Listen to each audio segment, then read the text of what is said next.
সরকারি জমি থেকে গাছ কাটার অভিযোগ, বাধা দেওয়ায় প্রতিবাদীকে মারধরের অভিযোগ নেতার বিরুদ্ধে। পূজালিতে হুগলি নদীর পাড়ে গাছে কোপ, বন দপ্তরে অভিযোগ জানান প্রতিবাদীকে মারধরের অভিযোগ নেতার বিরুদ্ধে। দক্ষিণ ২৪ পরগনার বজবজ পূজালি পৌরসভা এলাকায় কৃষ্ণ মন্দির হুগলি নদীর ধারে একটি মন্দির আছে, তার পাশে বহু সরকারি জমি আছে।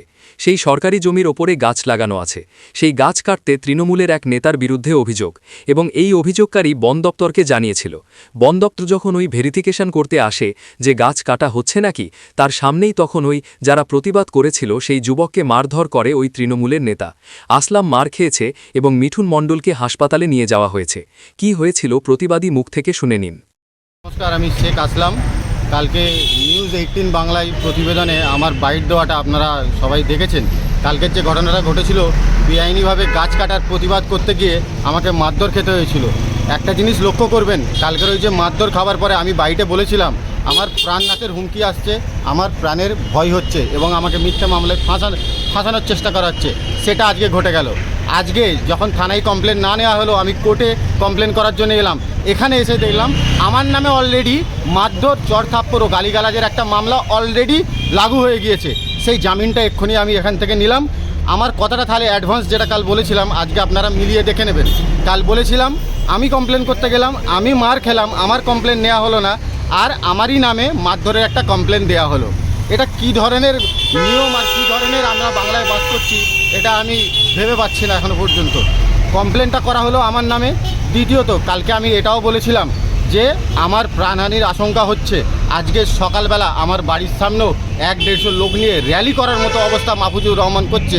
আমার দুটো মেয়ে স্কুলে যায়, সকালবেলায় স্কুলে যায়, দুপুরবেলা ফেরে। আমার দুটো মেয়ের এক্সাম চলছে।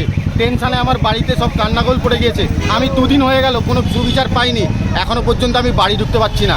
আজকে আমি মনস্থির করেছি ওই মাহফুজুর রহমানের যদি শাস্তি না হয়, আমি আজকে এই আলিপুরেই থাকবো। যতক্ষণের সুবিচার পাচ্ছি আলিপুরেই আমি এখানে পড়ে থাকবো। আর একটা জিনিস আপনারা গুরুত্বপূর্ণ লক্ষ্য করেছেন কিনা জানি না, কালকে নিউজ 18 বাংলায় প্রতিবেদনে যখন মাহফুজুর রহমানকে আমার নিউজ 18 বাংলার সাংবাদিক যখন প্রশ্ন করলো ঘটনাটার ব্যাপারে, মাহফুজুর রহমান তখন ওনাকে বলেছিল যে ঘটনাটা পুরোপুরি মিথ্যে, এরকম কোনো ঘটনা হয়নি, মাহফুজুর রহমান আমাদেরকে মারেনি। তাহলে আজকে কমপ্লেনটা মাহফুজুর রহমান কীভাবে ওর লোকজনকে দিয়ে করালো, আমরা ওকে মেরেছি। তাহলে ঘটনাটা ঘটেছে সত্যি, এটা প্রমাণ হলো।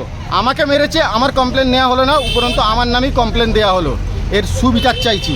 আরজিকর মামলায় আরজিকরে একটা দেখেছিলেন প্রতিবাদী মহিলা ধর্ষণ করে মার্ডার হতে হয়েছিল, আজকে আমাকেও দেখতে পাচ্ছেন। আপনারা কখন জাগবেন? সাধারণ মানুষ যখন মারা যাব তখন মোমবাতি নিয়ে রোড মার্চ করবেন?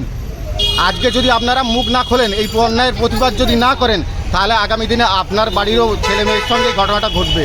সচেতন হন, এখনও সময় আছে, সচেতন হন। আমি আরও একটা খবর আপনাদেরকে জানিয়ে রাখছি, সূত্র মারফত আমি এটা জানতে পেরেছি, আর এটা শিওর আমি জানি এটা হবে। সবে তো দেখলেন শুরু করেছে ওরা।